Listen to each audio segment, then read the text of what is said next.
So one of my regular viewers is a guy named Davey Hamilton Jr. Do you know who that is? Yep. He has a big 50,000 to win asphalt sprint car race.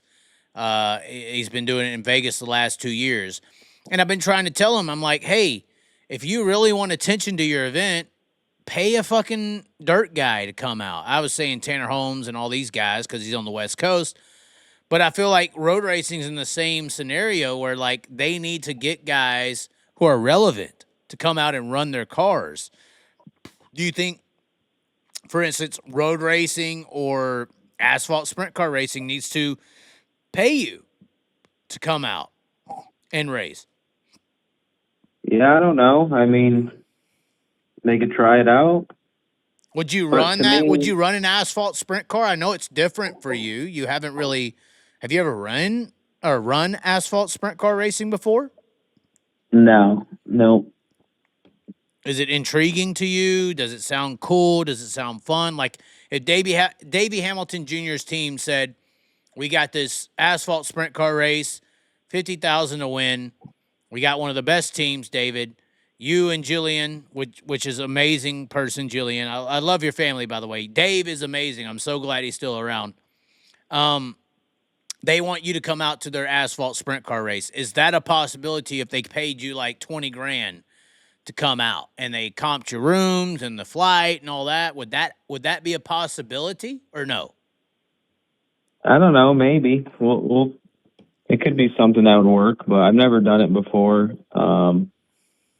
You know, seems like it would be pretty fun, but I don't know. You know, that's one thing that I do different than other people. I do like time away from the car and having a normal life. You know what I mean? And enjoying time with Levi and Jill and in Florida and stuff like that. So, you know, Kyle Larson, I'll give him credit. He'll race 200 times a year if he could. You know, he just races and races and races, and that's what he loves to do. Yeah. But I like some downtime. You know, I could race the Chili Bowl in Australia every year if I wanted to, but it's just a balance, trying to balance yourself to, you know, have a decent family life and, you know, just trying to be mentally prepared to battle, you know, night in, night out, because, you know, like the NASCAR thing, all you got to do is win a race or two playoff, you know, win two races and you're in the playoffs. So then you could,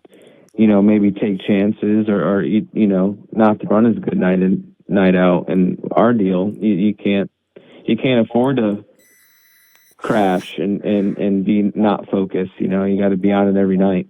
That is interesting. Have you been? How many offers have you got to go to Australia, run a dirt late model, any of these things? Do you get offered these things all the time? Late models, not really. I think maybe one time or something, but Australia, you know, Every year, I'm assuming there's car owners just blowing you up, right? I mean, not many, but there's people that reach out for sure. And, you know, I love the people in Australia. The fans are great. The people that I drove for in the past, they always took care of me really, really well. And they're really passionate over there. And I'll go over there again one day, but I want my family to be a little older and make a family vacation out of it. Well, I would assume the Vegas deal would be a little easier. I mean, international's just Yeah, for sure. so Easier, no doubt. yeah, No international's doubt. just so crazy. I mean, your one Silver Crown race, you know, you came from the back and finished second, I believe, behind Kyle. Was that right? Or who was in front of you? Who beat you that day? Yeah, the Kyle Larson, you know that answer. I was assuming that. I just wanted to reaffirm. Some But people are saying you I have AT feel and T, and that's the problem. I don't know. What's your sales? I'm not making excuses, but I was supposed to go out first for qualifying. My clutch didn't work, so I got to go out dead last in qualifying. Went out dead last, qualified sixth. Had to start dead last in the feature again because my clutch didn't work and needed a push start, so I had to start dead last.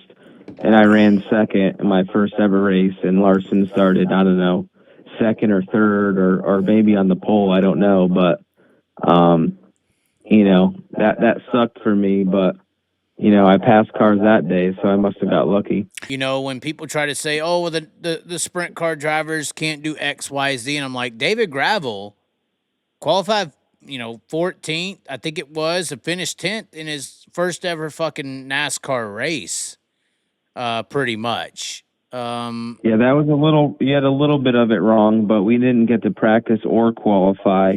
I started, I believe, 12th or 14th based on owner's points, so we didn't get to have any It was hot a laps COVID year, or right? qualifying. COVID year, yeah. And you just walked out there and, did what Haley Deegan would love or dream to do, and that's finish top 10 in a truck race, correct? Yep, that's how I went for the first go around. Yep. And isn't that like a little example of how good you actually are, David? I don't know. Do people really care how people do in the truck series?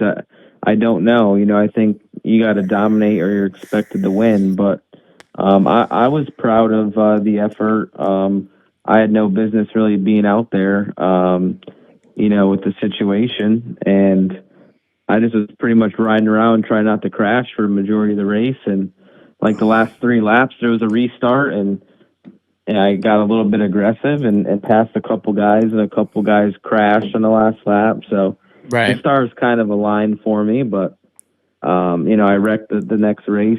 But I only got 2 races. I was supposed to get 6, and just how my story went. Hold on. Why didn't you get 6? Just because this all was pre-COVID when we got the deal to happen, and then COVID came. This was on the heel of the fixes in year, right? When I correctly predicted your week at Knoxville 5 months in advance, the Exalta year.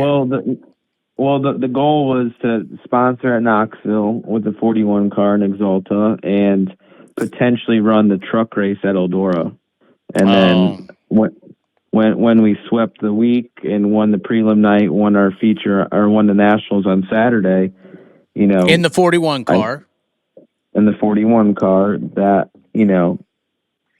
that kind of earned, I think, a little bit more than just the Eldora truck race. But if you remember, that race didn't even happen the COVID year. They never raced the Eldora truck race during COVID, so it got washed off the schedule. About the NASCAR thing and me and stuff, like through it all, Jeff Gordon told me never to give up my sprint car deal that I had. So I think he always sensed that, he was giving me a little opportunity as a thank you for winning Knoxville, but it was never talked to me to be a developmental driver or signing me to a long-term contract. It was like, I don't think he expected us to do as good as we did at Knoxville, and I think we exceeded expectations, and it was kind of a thank you for having a good week. But, if I was going to really do the NASCAR thing, I would have, quit from the team I was at and moved to North Carolina, but that wasn't in my cards. And Kyle Larson was in the pipeline to be in Hendrick, and I don't think that had anything to really do with it in the sense of I was multiple years away to ever filling that seat, even if I committed to pavement racing as it is. Corey Day's project's probably a 2 or 3 year project to see if he's cut out to do it or not.